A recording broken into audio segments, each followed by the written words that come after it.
매를 맞고 쫓겨난 대통령. 미국 역사상 가장 가난한 대통령. 미국의 남북전쟁이 터지기 몇 해 전, 오하이오에서 큰 농장을 운영하는 테일러의 농장에 남루한 차림의 청년 하나가 일꾼으로 들어왔습니다. 청년은 창고에서 먹고 자며 성실히 일하기를 3년. 테일러는 청년과 자신의 외동딸이 서로 사랑한다는 것을 알게 되었습니다. 테일러는 크게 노하였고, 청년은 결국 매를 맞고 빈손으로 농장에서 쫓겨나게 되었습니다. 35년 후, 테일러는 낡은 창고를 정리하다가 자신이 쫓아낸 청년의 진보다리를 발견하게 됩니다. 보따리 속에는 책 한 권이 있었고, 거기엔 자신이 쫓아낸 청년의 이름이 적혀 있었습니다. 제임스 아브라함 가필드. 테일러는 큰 충격을 받았습니다. 자신이 35년 전에 빈손으로 쫓아낸 청년이 미국의 현직 대통령이 되어 있었기 때문입니다. 가필드는 미국 역사상 가장 가난한 대통령으로 알려져 있습니다. 1831년 오하이오주에서 가난한 개척 농민의 아들로 태어나 생후 18개월이 될 무렵 아버지를 여입니다. 가필드는 이남 이녀를 홀로 키우는 어머니 밑에서 책을 사는 것도 어려웠지만 학교를 다닐 수 있다는 자체에 감사했습니다. 가필드는 자라며 스스로 학비를 벌며 1851년 하이럼 대학, 1856년 윌리엄스 대학을 수석으로 졸업한 후 모교로 돌아와 교수가 되었습니다.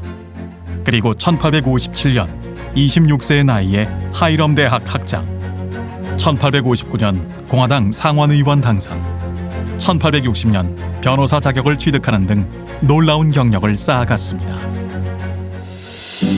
1861년 남북전쟁이 발발하자 가필드는 북군 중령으로 입대해 미들크리크 전투, 치카모카 전투에서 공을 세우며 1863년 소장으로 퇴역하였습니다.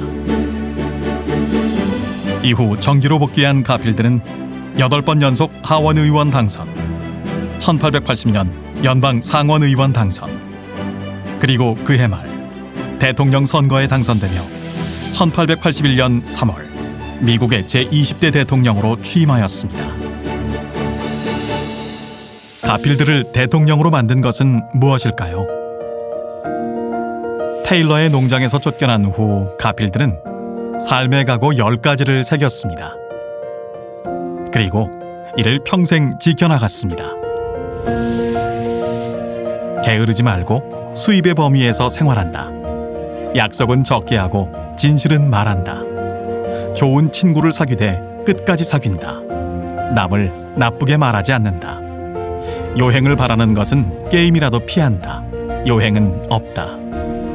맑은 정신을 흐리게 하는 음료는 피한다. 비밀은 나의 것이나 남의 것이나 지킨다. 돈은 마지막 순간까지 빌리지 않는다. 행동엔 책임을 지고 남의 탓으로 돌리지 않는다. 잠들기 전에 기도하며 반성의 시간을 갖는다. 매를 맞고 빈손으로 쫓겨난 상황에서 악한 마음을 품거나 절망하지 않고 새로운 신념으로 극복할 수 있었던 원동력은 무엇 때문이었을까요? 그것은 어머니의 남다른 가르침 덕분이었습니다. 어느 날 가필드에게 책을 사줄 수 없는 미안함에 어머니가 이렇게 말했습니다. 얘야, 미안하구나. 부모가 되어서 아들이 공부할 책도 제대로 사주지 못하니 말이다. 가필드가 대답했습니다. 어머니, 걱정하지 마세요. 저는 열심히 공부해서 반드시 훌륭한 대장이 되겠어요. 두고 보세요. 어머니는 가필드의 머리를 쓰다듬으며 말했습니다. 오냐, 장하다 얘야. 대장이 되는 것도 좋지만 그보다는 먼저 남을 도울 수 있는 사람이 되어라. 시간이 흘러 대통령 취임식 날, 가필드는 취임식장에 늙은 어머니를 모시고 나타납니다. 그리고 자신이 앉아야 할 대통령 자리에 어머니를 앉히고 자신은 그 옆에 서서 말했습니다. 여러분, 저를 대통령이 되도록 늘 이끌어주시고 보살펴주신 어머님이십니다. 오늘 이 영광을 모두 어머님께 바치고자 합니다. 가필드는 어머님의 가르침에 끊임없는 노력을 더했습니다. 대통령 취임식 연설에서 가필드는 다음과 같은 말을 남겼습니다. 10분을 활용하라. 이것이 모든 일을 성공으로 이끄는 비결이다. 가필드의 학창 시절 모든 성적이 뛰어났지만 수학만큼은 아무리 노력해도 따라잡을 수 없는 친구가 하나 있었습니다. 기숙사 생활을 하던 가필드는 어느 날 공부를 마친 후 잠자리에 들려다 그 친구의 방이 아직 불이 켜져 있는 것을 알게 되었습니다.